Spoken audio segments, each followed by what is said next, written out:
It's actually really good. I like doing the money. Actually, right now, it's not like, it actually should be. All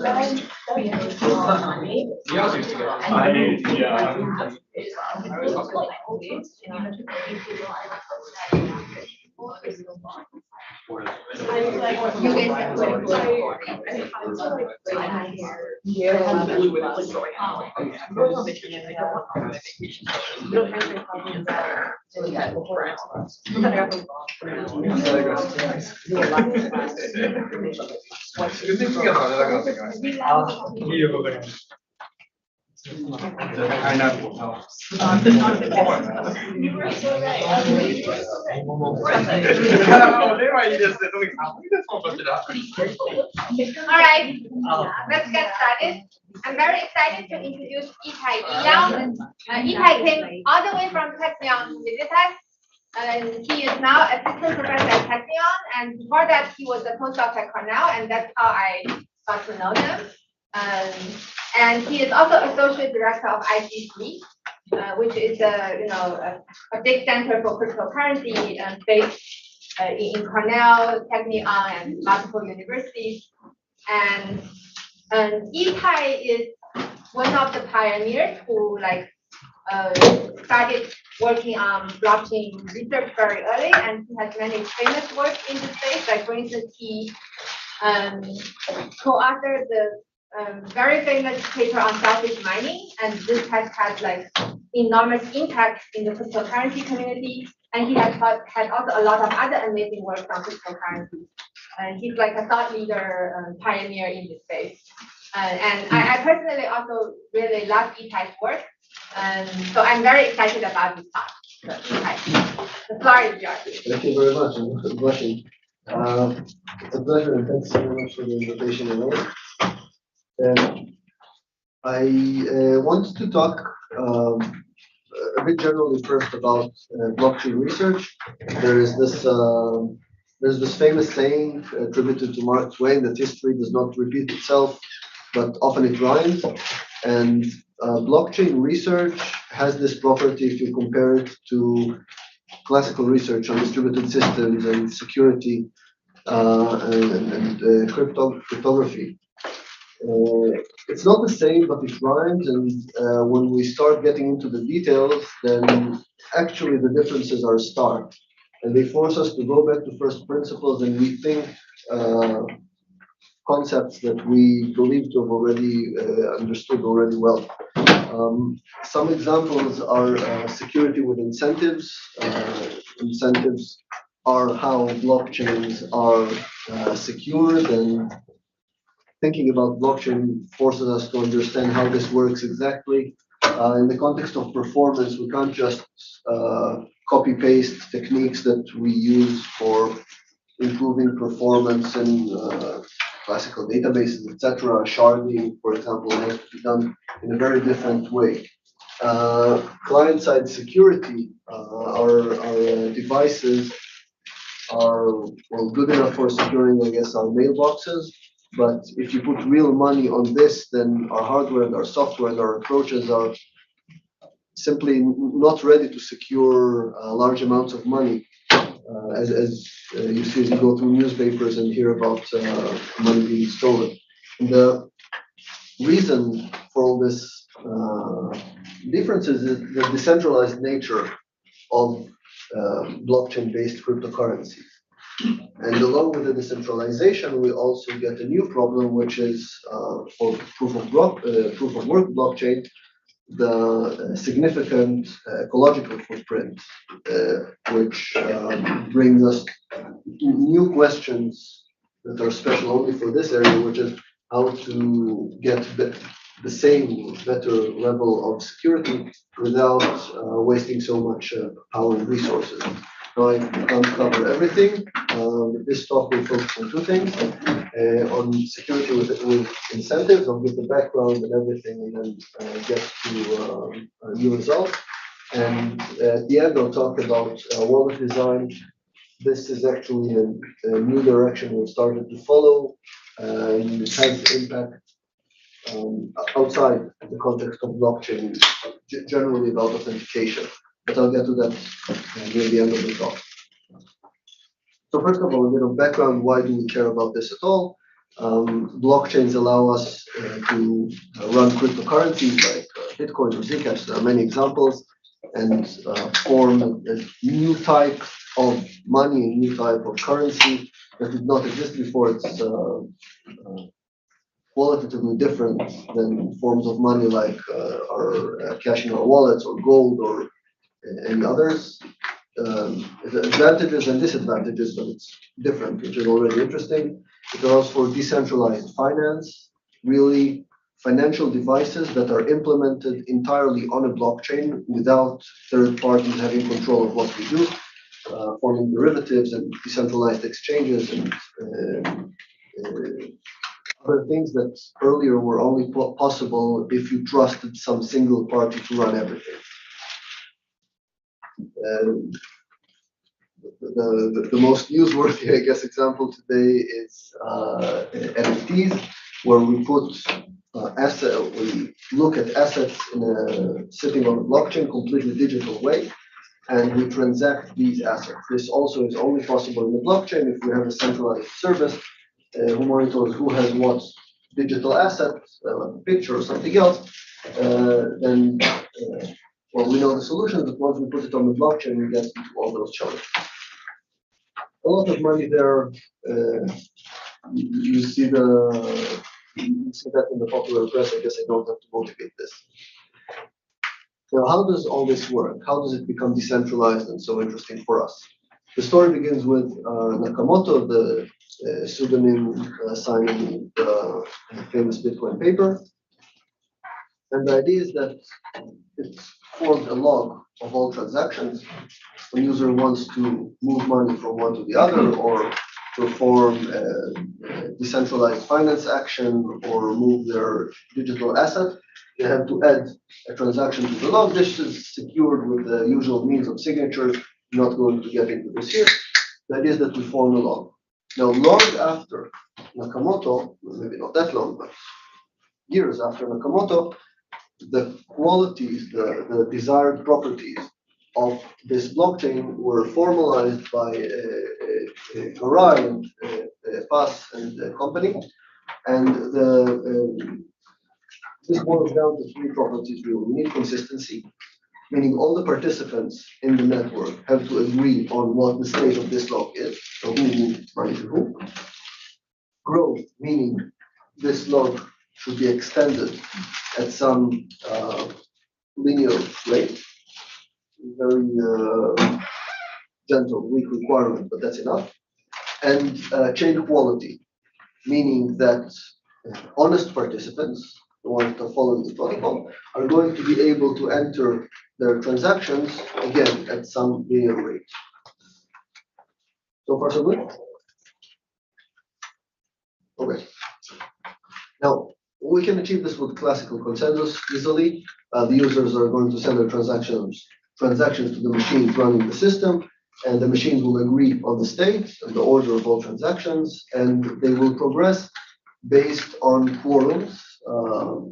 Commonly, a majority or some super majority of the nodes all agree on the progress of the system. Why do we not? This is distributed. This is not decentralized because there is someone who chose the machines that are going to participate in the system. So this is still distributed. When we switch to decentralized, we have a problem because we cannot rely on a majority any longer. An attacker could just connect many machines and they will become a majority. So what Satoshi Nakamoto suggested was forming a blockchain. The blocks are just to aggregate batch transactions together rather than thinking of each transaction separately. But now the problems become that of forming a single chain of blocks, and the order of the transactions is the order of the transactions in the blocks and the order of the blocks. It works like this. We have the blocks in the chain, and so the order of the transactions. And then we want to create a new block. We collect transactions from the users. So we are one participant in the network of miners. We get the transactions from the user, we add them, But this is not a block yet. For this to become a block, we have to solve a puzzle. Meaning we calculate the hash of all of this, plus some nonce, with some salt, arbitrary value that we put in the header of the block. And we calculate this. If the hash value is smaller than some target value, then it's a valid block. How can we check? We have to guess. So we change these salt values, called the nonce for some reason, until we hit a result that's smaller than the target value. This can take a long time, and meanwhile, other transactions can arrive. And it's fine because we didn't make any progress as we guessed salt values. So we can just add the transactions, we get a new header, and we keep trying until finally we hit a value that makes this a valid block because the hash is smaller than the target. We publish it and we extended the chain. Going on, we have the full blockchain. And if you do it's really basic probability, you see that the wins of any single miner playing this game are proportional to their ratio of the computational power, called the mining power in this context. So if one miner computes, let's say, 1/4 of all the hashes in the system, it has 1/4 of the mining power, then it will, on average, generate one in every 4 blocks. So far, so good? Okay. Now, why would a miner do that? This requires power and buying dedicated hardware, it's expensive. The answer is rewards. So the transactions come with a small fee. So the miner is motivated to put it in the block. The fee goes to the miner. And typically the first block in the transaction gives new minted, printed money to the miner. This is also how Bitcoin come into the world. Okay, so whoever generated the block, found the correct hash, gets all the money in that block. And so we're motivated to work. So this is how it works. Now, if we see our transaction in a block, does this mean that we have consistency, that the state is immutable? Not yet, because it could be that 2 miners in the network generate blocks that have the same parent. Not intentionally, we don't have any malicious actors yet, but they're just sitting on different sides of the network. This guy found a block, and before the information propagated to the green guy, he also generated the block, and now we have really this fork in the chain. So which side is the correct one? And Nakamoto suggested a simple rule. We go according to the longest chain. So the miners choose one of them, specifically said the one they hero first, and they extend it, and this becomes the main chain.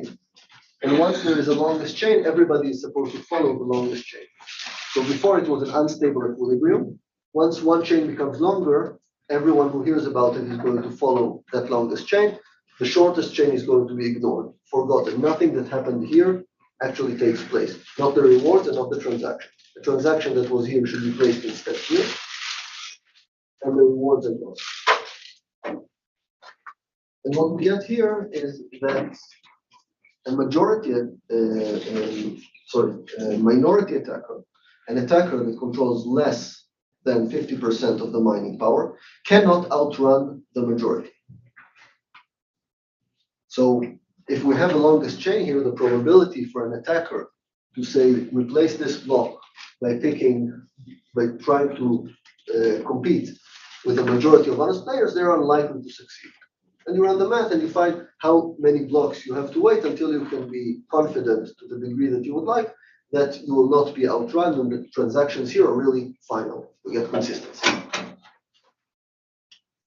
We get consistency, we have growth, I think that's intuitive, and we have chain quality. Again, if you place a block, it's likely that honest participants will get enough blocks on the main chain. And Nakamoto showed that you get security with an honest majority. Yeah? Question? No. Question. Yeah. What's an example of dishonest participant? So, sorry? What would be an example of dishonesty? An example of dishonesty would be an attacker trying to replace a specific. So we ask ourselves what's the probability that a malicious attacker will be able to violate the properties here. Specifically, we're worried about consistency. If I believe that my transaction here, a transaction I'm interested in. So for example, I sell my Lamborghini and I get paid in Bitcoin, and the transaction paying me is here. I want this transaction to remain on the blockchain. And I would not like an attacker to write a transaction here that cancels my payments and then get a longer chain, making all these non-existent. And if this is deep enough, then the probability drops with how many blocks follow the blue block. Yeah. For growth and quality, are these lower bounds, upper bounds, or what kind of bounds? So what we require is that with high probability, you choose the epsilon. Okay. You will get a linear. Let's look at growth, for example. You get a linear extension rate, meaning that within a long enough period, you will have the chain extended by at least one block. And similarly for quality, within enough blocks, you'll get at least one honest block within this range. Progress properties at the lower bound. You progress at least once per linear. So yeah, so for correctness, we're going to only require this lower bound. And it would be interesting actually to look at how high we can get this. But we say that we have growth if there exists a bound. Yeah. Thanks.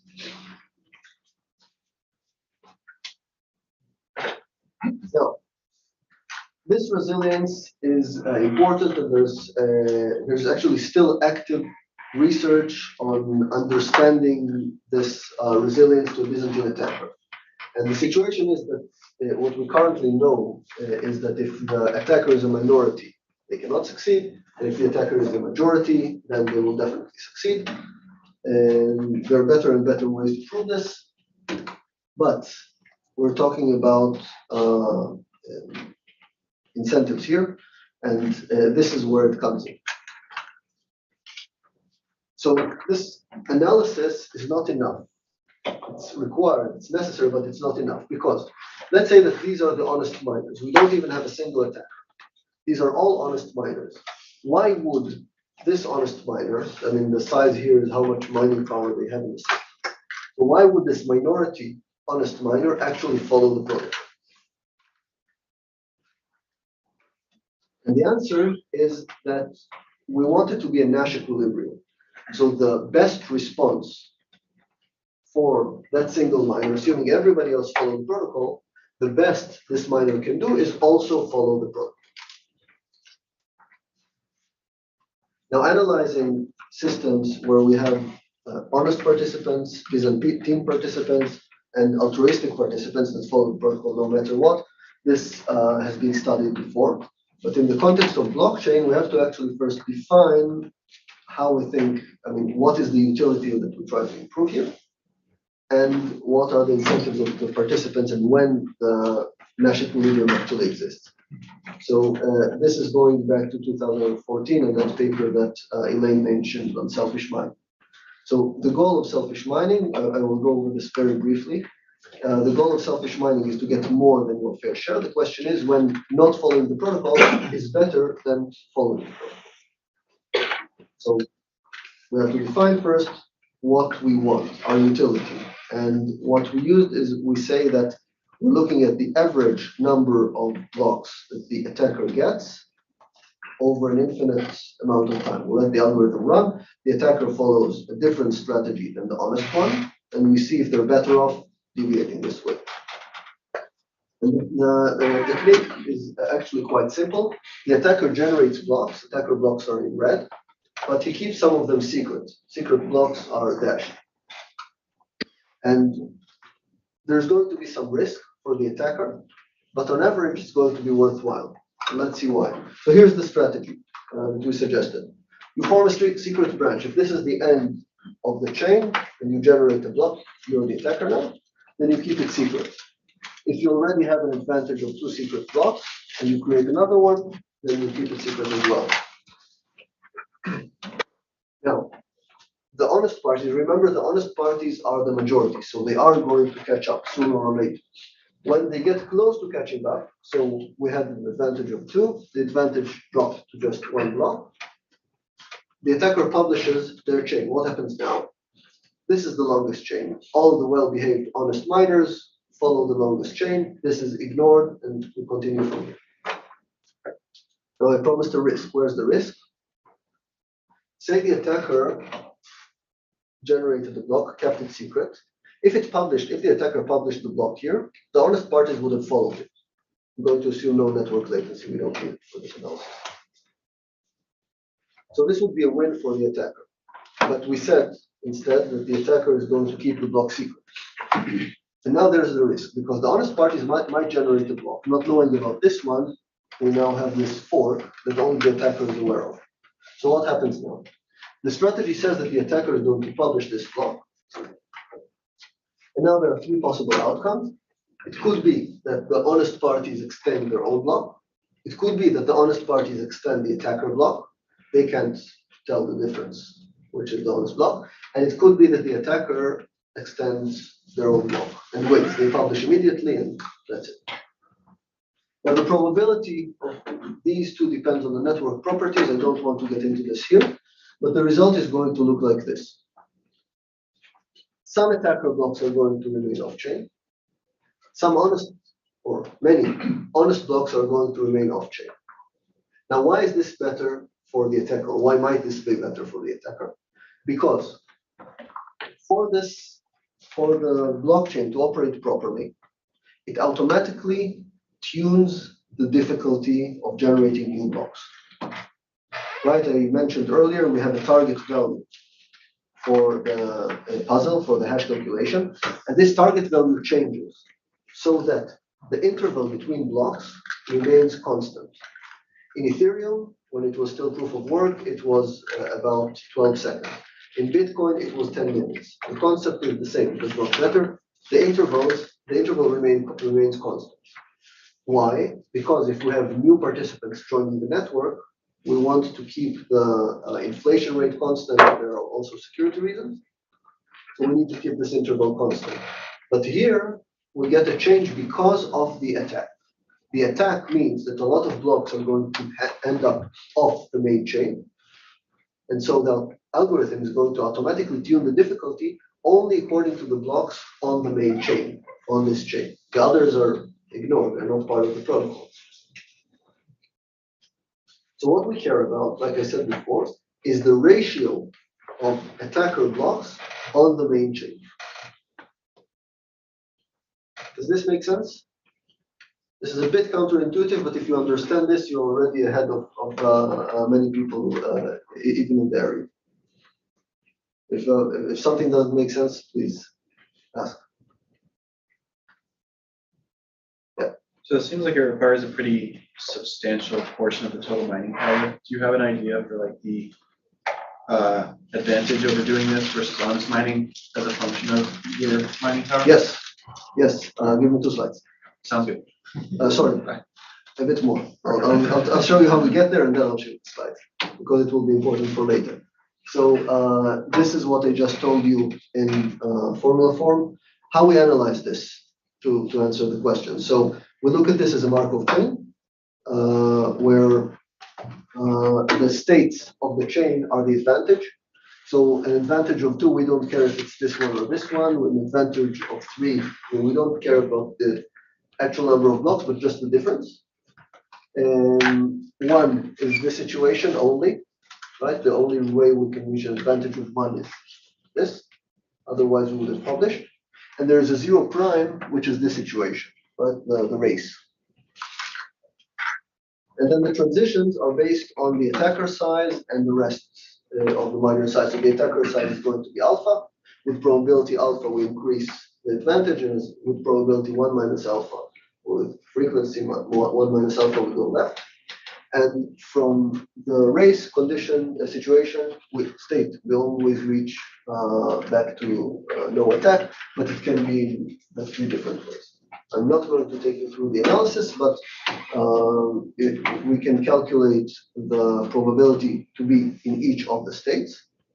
And from that, we can calculate a closed form expression for the revenues of each of the participants. This is based on the transition. When we move from 2 to 0, we get 2. For other blocks, we account them when we move from one advantage to over one. We could do the opposite. The important point is only to account for every block that the attacker is going to create and every block that the honest parties are going to create on the main chain and only on the main chain. And here's the bottom line. If the attacker is going to lose every race,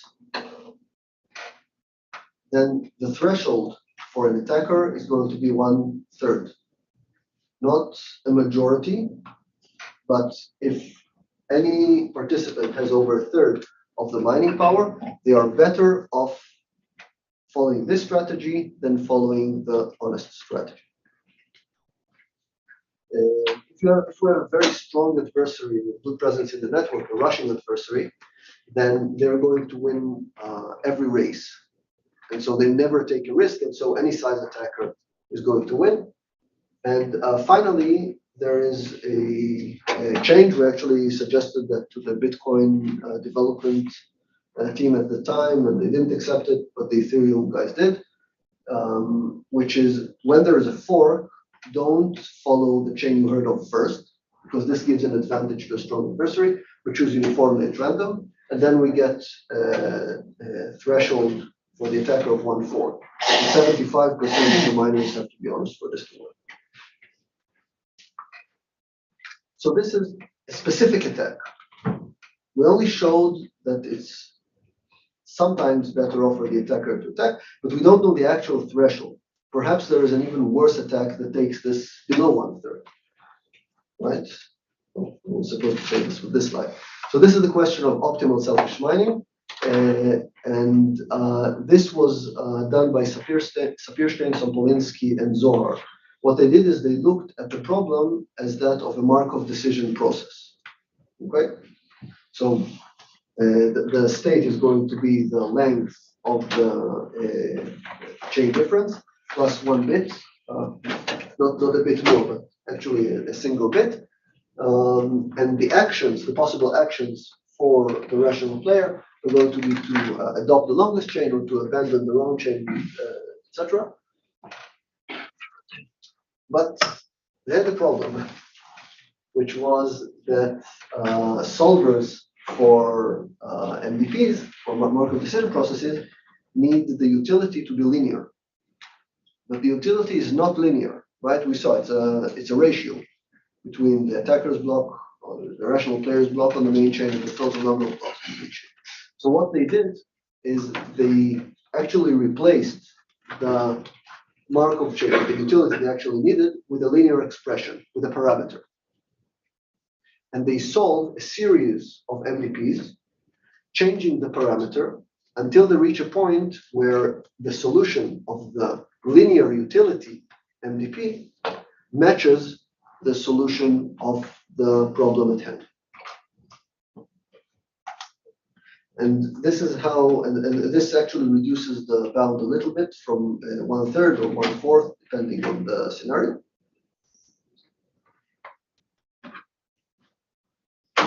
And what we ask ourselves is, what can we do if the system is more complex? So this works well, you can parameterize like this for Bitcoin. What can you do for more complicated systems? And what before that, I wanted to mention another work actually coming from CNU,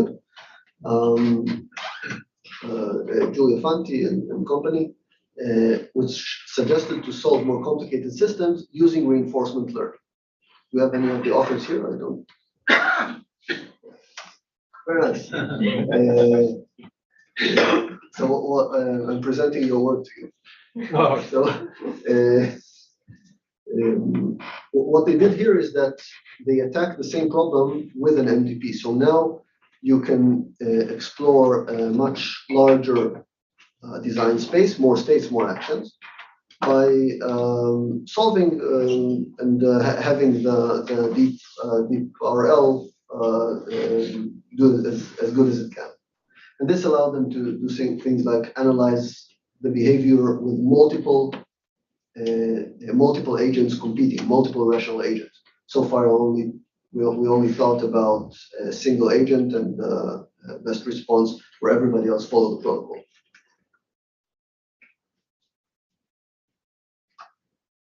Now, what we wanted to do at first is improve things without going to reinforcement learning.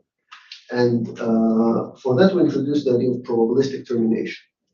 So the thing is that we want to solve a single MVP for the entire blockchain without doing this search on the parameter. So what we do here is we have a probability of going from the current state back to state zero based on what we call the horizon. So after extending the chain, there is a certain chance of going back to the end of the attack. And this is supposed to imitate the fact that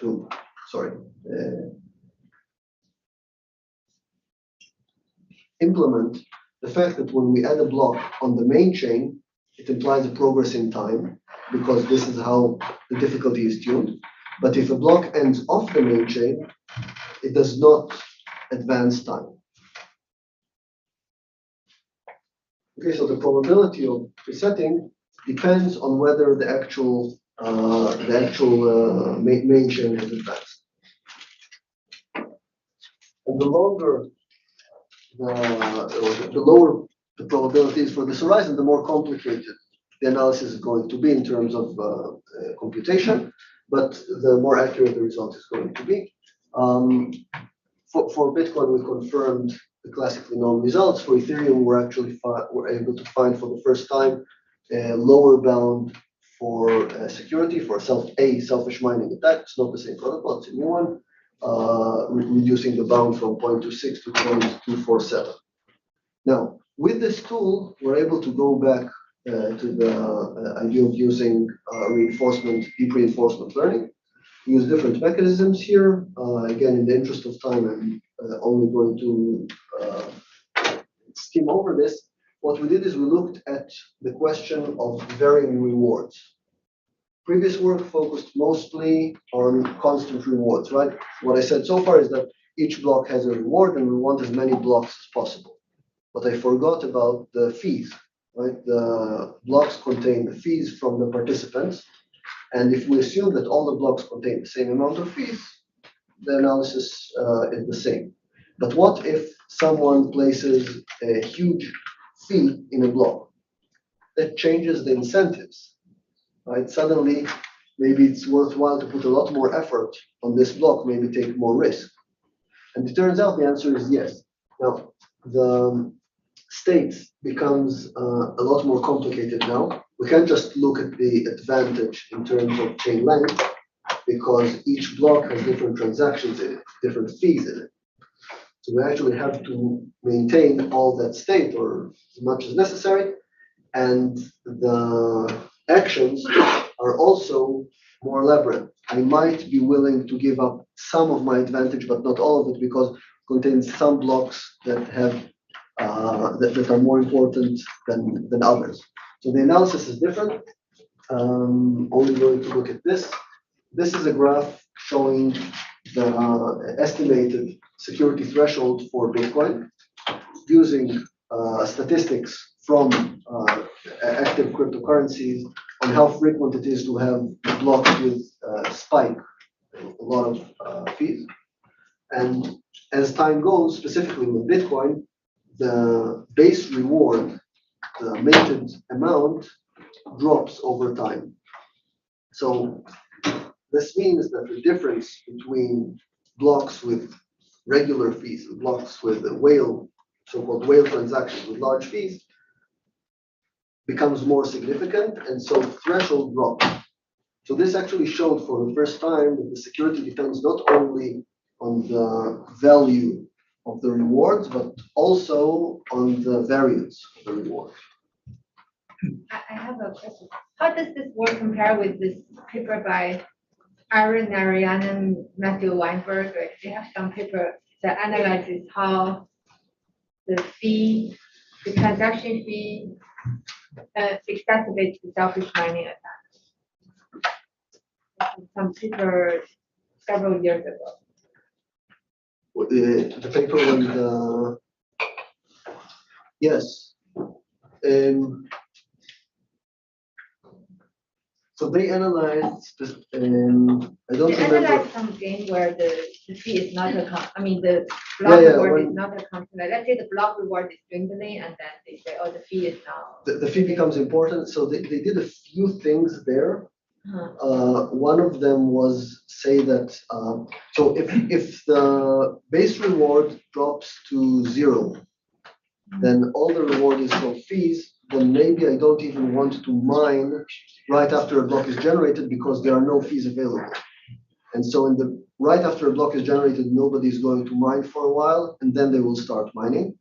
And this reduces the overall mining power in the system because honest miners are going to stop mining. So the system is more vulnerable to attacks from the first kind, where you simply have a majority, a minority attacker becoming the majority of the mining power. The second thing is they analyze specific cases of how an attacker can take advantage of the rationality of other players. So it leaves some money on the table so that the other miners are going to follow their branch and not the other branch. We did not address this yet. This is an interesting follow-up question. So in our world, the other participants are just following the protocol. And we're looking for the Nash equilibrium. I wonder how large is the influence about, for example, the action include partial publication. The what? So you allow the adversary to have a larger action space. Right. Right. So for example, the action like partial publication, how does that affect the? Oh, it does. I don't have quantitative answer. But we see specific scenarios. If you're interested, there are one of the appendices in the paper. But we see in specific scenarios that the attacker actually takes actions that do not make sense in no zero fee world. Okay. Yeah. So this action allows you to, for example, gain some advantage in some specific like cases. Yeah, I mean the natural example. You have some blocks of the honest parties, and you start an attack. And one of the blocks of the honest parties has a huge fee in it. Oh. And you're going to give up your chain, but rather than going to the end of the honest chain, you might go a bit earlier to try and win this. Oh, I see. Yeah. Okay, so we have some issues with blockchain, and this is just some of the follow-up questions are perhaps obvious already. But what I wanted to take this to is a different direction, which is how we get better resilience. So again, interesting directly here is the work by Elaine and Rafael Paz called Fruit Chains, which aimed to create a blockchain where the threshold for Nash equilibrium is going to be 50%. If you're below 50%, you're better off following the protocol, not 33% as in Bitcoin. The idea is the following. The miners are going to try to extend the chain, and when they mine, they actually reference the end of the chain and the previous block. Now, when they find the block, it can be of one of two types, either a block or a fruit. How is this done? The mining is done on a data structure that contains actually both. And once the block is created, you hash it again and you find out whether it's a block or a fruit according to the result of the second hash. So you can tune the ratio as you desire. Now, if it's a block, it's a block. It looks like this. If it's a fruit, it actually contains transactions. So these do not contain transactions. The transactions are only in fruit. And remember, the fruit point to the block. And the miners continue and they hang more fruit on the blocks and they add more blocks to the chain. So we get this sort of structure. We have a blockchain and fruit hanging on the chain. Now, each block on the chain points to fruit on previous blocks. And the transactions in these fruit happen in the location that they are pointed to in the block. So those transactions are hung on this block, but they actually take place here. And so on. So we have some fruits that are not referenced yet. We have fruit that are already referenced. And here's a fruit that cannot be referenced anymore because the fruit goes stale, as fruit do. As you extend the chain, you might get too far from the fruit and then you cannot hang it in the subsequent block. This is important to get the chain quality. Yeah, I won't go into the details, but it is necessary for this to work. Now, rewards. This is important because we want to have incentive compatibility. So the rewards are only for fruit, and they are awarded once the fruit is placed in a block. Okay. Now, what they show for fruit chains is the desired behavior is to extend the blockchain, and for each fruit and add fruit. Not at the very end because there might be forks, but close to the end of the block. And when you create a block, you point to all the fruit that you can still point to that did not go stale. And what they proved is this is an epsilon Nash equilibrium, meaning an attacker might be able to gain more by deviating, but up to some bound epsilon. Yeah? Yes, and the epsilon is coming from this randomness. Yeah, and the staleness of the fruit. Yeah. However, here's a deviation from fruit chains. Everything is the same except from this. Instead of pointing to all unreferenced fruit, you only point to your own referenced fruit. You ignore fruit that you did not generate.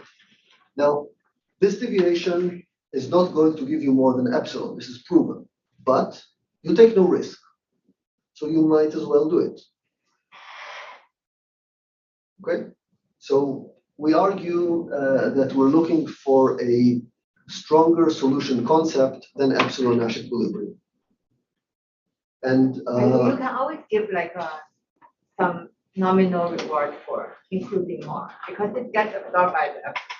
You can always give like a fraction of the epsilon reward. We already have this approximate Nash. right, perfect. You can play with. Right. But what we wanted to do is have a different solution concept. We call this color DAG. This is joint work with Ittay Eyal, Danny Dolev, and Joey Halpern. And what we're looking for is what we call epsilon sure Nash equilibrium. This is a new solution concept, but we believe it is appropriate here. And what we want is this. So every history, every execution of the system has some probability over the coins of the scheduler. Right? The randomness coming from the scheduler. What we're looking for is an equilibrium, a strict Nash equilibrium in almost all executions. So with arbitrarily high probability, your strictly best response is going to be to follow the protocol. Almost all. And the idea is that we're going to build a DAG, not a tree. So before we had this tree data structure and we took the chain from it. Now we're going to have directed a cyclic graph and we're going to take I don't understand the security fairness definition. So does that mean when I have seeing the randomness of some execution ex post, I still don't want to change my mind. Well, I did not say this, but this is exactly right. I'm Yeah. trying to understand it. That was very quick. I will get to it. Let me just. Even if I have seen other players that all the randomness of the execution, I Yes, except for epsilon fraction of the yes, randomness, I don't want Yes. to change my mind. yes. Okay. I will explain this. I will not get to authentication, but I will get to this. So, we're going to build a DAG data structures. DAGs were introduced by Levenberg, Sompolinsky, and Zor in the context of blockchains, and they've been used for many things. Here, our goal is only for the incentives, so not about performance or anything like that. And we form this DAG, but we actually just want a single chain. If you want to do something fancier for performance, that's a different topic altogether. I'm only going to talk about incentives. So after we have this DAG, we're going to choose some blocks. Again, uniformly at random, same technique as before. When you generate a block, you calculate with some probabilities it's going to be a blockchain block and not just part of the incentive mechanism. And then we'll have transactions in it, and we'll take the miner of these blocks, and this will be our blockchain.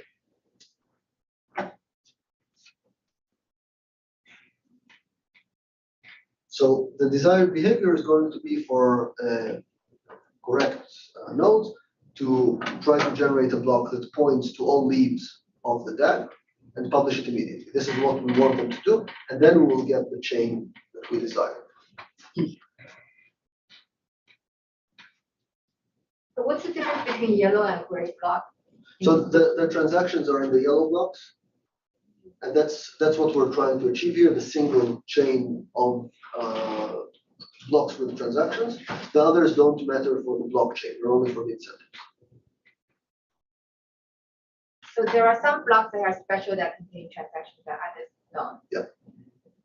How do I know whether I should mine the block? The same technique as you use in the fruit chain. So after you calculate the block, you calculate an additional hash. If it's smaller than something, then you include the transactions. If it's not, then no transactions.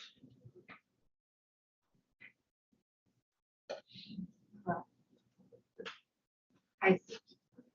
So now we want to incentivize good behavior. Note that this behavior implies that, at least if the network latency is very small, we're not actually going to have a meaningful DAG. It's going to be mostly a chain with occasional forks if there is some latency nonetheless.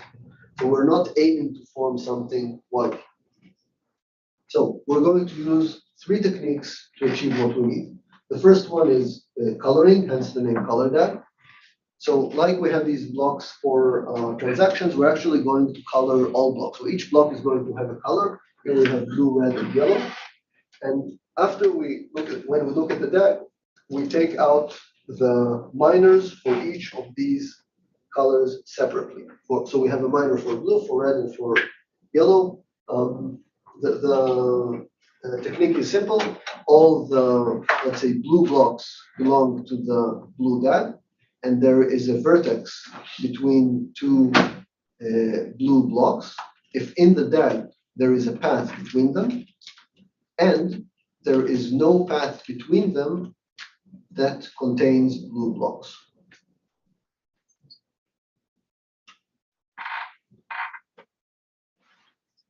Yeah, I'm still confused about the notion. Like, do you assume the players are Turing machines? Or they have some strict strategy space? Is their strategy space arbitrary? Oh, we will reach the strategy space in a moment, yes. Yeah. So I guess if I don't understand it, it's hard for me to understand what the definition actually means. So- I cannot interpret the definition. What's missing? Like if it's Turing machine, what does it mean? Like after you look at the randomness, you don't want to change your mind. Like for instance, if you know the randomness of the mining, it's always helpful for you to change your mind later. You can just mine the block. Okay, this is again going to after the protocol. Let me just go through the protocol, and then I'll explain why it's going to work. So why do we want all of these to separate into colors? Because we are going to, after we're done with this, we're still going to think in terms of longest chain. And longest chain suffers when there is a fork, because if honest mining power is forking, it means that the attacker has a better probability of winning. Smaller attacker can still win, so we want each color to have no forks, no benign forks. So if there is a fork, it's almost surely by an attacker. And then we can take advantage of this fact. So from now on, I'm only going to look at a single color. That's why it's transparent. We use the same process for each of the colors. So if there's a fork, then it's due to a malicious process with high probability. But we do not know which of the blocks is due to the malicious behavior. We cannot tell. Even if one is slightly longer, we cannot tell. The probability is not negligible that an attacker will manage to do this. So we give symmetric penalty. So if you're on a fork, you're going to be penalized. So if two blocks have the same distance from the first block in the chain, the genesis block, then they're both not going to get a reward.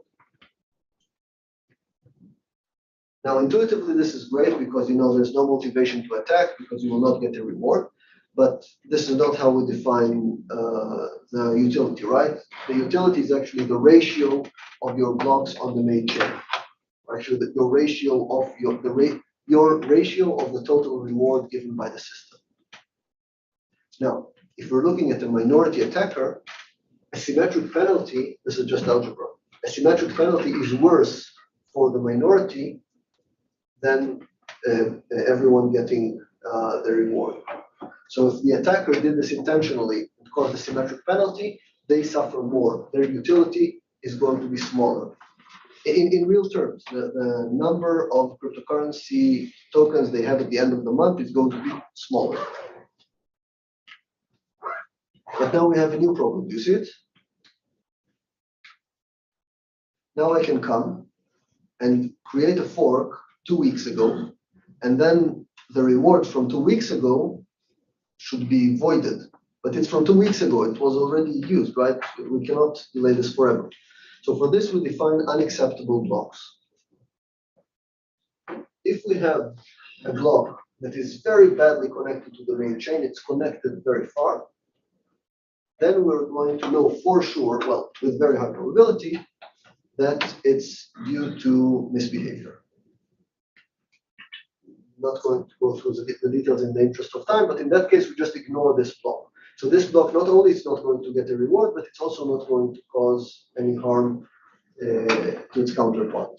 So these are the three techniques. And what we get is this absolute epsilon sure Nash equilibrium. So color DAG is an epsilon sure Nash equilibrium. So let me define this. So we're going to define a safe history with a length of up to some Tmax.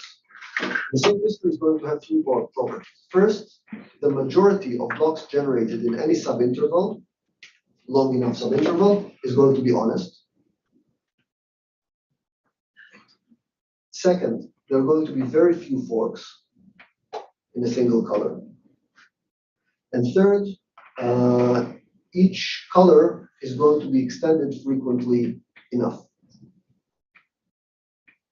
So there's a probability for each block to be of each color, and we need within up to Tmax, we have to have each of the colors be extended frequently enough for this to get progress.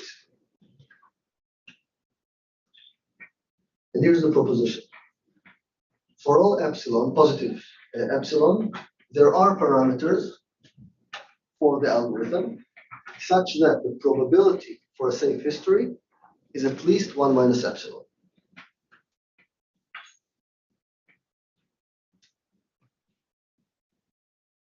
And there are non-vacuous examples.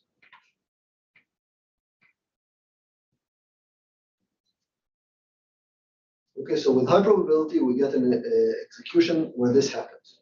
And now, once the execution is like this, it doesn't matter even if you know it. And so given a safe history, First, we show that all honest blocks are going to be acceptable. It's, in a safe history, it's impossible for an attacker to cause an honest block to be unacceptable. So all honest blocks are going to be acceptable. And for every penalty that the honest suffer, there is a symmetric penalty for the attacker. So the attacker is going to be worse off. So the strict best response in a safe history is to follow the protocol, even if you know the scheduler coins in advance. And from this, we can prove consistency, quality, and growth. And we now need to prove an additional property, which wasn't necessary You are before. creating some idealized model. It's not the actual protocol. The actual protocol involves like the coins are like the coins of the random oracle. So if I change my block, I have over. Like if I can see the coin exposed, I'm just going to mine that block. But it's not in this model. I guess what I'm confused about is exactly under which model. I don't understand the model of execution. The model is that I can do it precisely. So the scheduler decides who is going to participate in every step. It's not like if I see the coin exposed, I can And then, mine that no, block. no, but the attacker is then going to decide who is going to win in every step based on who's participating. Randomly, but in advance. And then the attacker looks at the schedule. So it's like no and matter choose their which, strategy. no matter what I put in my block, no matter where I'm going to win, the coin is like that. Like you're always going to win, no matter what my. No, but you know but you know in advance, right, this will be impossible, you're right. But you know in advance when you're going to. Let me just go through this and Okay, then, I don't want to execution model.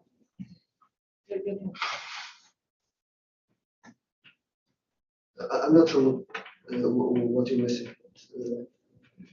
And we can discuss offline. I just don't understand the execution model. Because you are not proving it in the actual protocol model. The actual protocol model, if I see the randomness later, of course, I want to change my micro. I just want to mine all the blocks on this block. Right, no, you don't see you know who is going to generate blocks, but you don't have access to the So that to the random oracle. In that sense, that would not work. So You're that's my absolutely right. second question. So does that mean if I'm going to generate a block in this interval, does that mean I can generate a block of any fork? Like, is it like if I choose this fork, I'm going to generate a block, but if I choose another fork, I don't? It's like, okay, if I'm going to generate. No, you're given the right to generate a block at that time, and you can hang it wherever you want. The attacker has it's a very strong, it's an overly strong attacker, but nonetheless, it's possible to formally prove with this attacker. I just have 1 minute, so let me just finish this. The one thing we have to prove that wasn't necessary before is revenue consistency. So we prove that not only the transactions are going to become stable, but also the revenue. So reward that the miner got does not get voided after a while. Everybody agree on who got the reward in the past. That's it. I'm not going to talk about incentive attacks in the interest of time, but that's a natural question. The system is based on incentives. If you want to do denial of service, you can take advantage of the incentives to attack. So tilt the incentives of the participants. If you want the participants not to put in someone else's transaction, you can change the incentives so that they will follow you. This requires careful game theoretic analysis. For another day, I guess. Thank you very much for your time.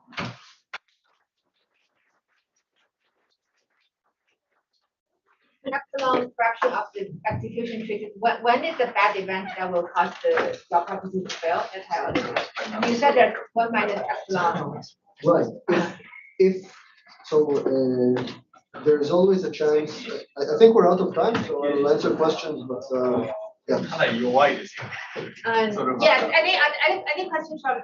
Yeah. 48, please. Slide 48. Okay. Around there. So, what solver are you using that requires linearity? Or you said some, you need linearity for some of them. Is this theoretical or using a practical solver, so it's pure? No, we solve directly. So you solve human app. But you can, yeah, but you can use, so there is semi-Markov decision process, right? You could use those. The standard Markov process, you So these are like, it's not because like the solver is. No, it's more a human limitation. You cannot solve certain cases. it's not it's not a problem with the solver. Okay, What they do. alright.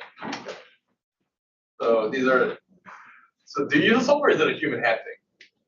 No, it's a Python script. Okay, I see. And there's this convergence only occurs for linear utility. This convergence. Or you can only get numbers out if you have a Python script that only takes linear utility. I'm trying to get where the computational limitations are. Let's say, is this the case where it's like you have a efficient optimization for? No. Okay, so the way the optimizer works is that it optimizes the utility, and the utility should be linear in a number of steps. Okay, and so. But the computational difficulty comes when you try to solve harder, more comprehensive models with fees with multiple participants. So why do you have this linear requirement? Why do you have this requirement for linear utility? These are the MVP solvers as well. Okay, I see. So because we deal with a lot of stuff in other domains, non-MVP, that we are nonlinear, and so I was wondering if this is fundamental to MVP solvers.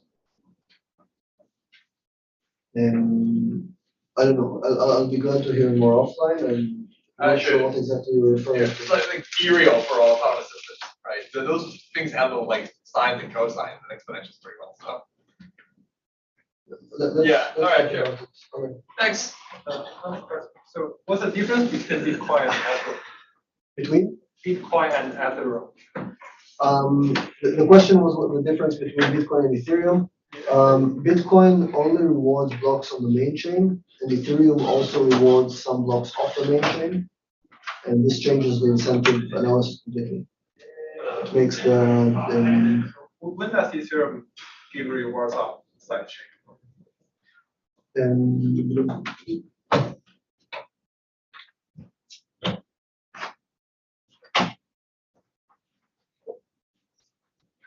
Ethereum, if you have a block like this, then a subsequent block can point to it as well, and then this block will get an additional reward, and this block will get an additional reward. I should say it did, because Ethereum changed completely, so none of this is joined. Yeah. So your definition of epsilon Shor Nash equilibrium is over the random quantity of the schedule, right? Yeah. So I'm just curious in this domain, like the scheduler is more like a random oracle that is not controlled by the adversary. Right. Okay, so you just assume like honest network scheduling is part of the assumptions, right? Yes, honest scheduling. This really represents how the mining process works. They all mine and someone manages to find the problem. I see. So the scheduling is more about who manages to find a block, not about the scheduling of the network. So is there a notion of the adversary or somebody controlling the network? We did not get into that. I see. We're still zero propagation. I see. Okay. It becomes interesting when you. Great, let's thank the speaker.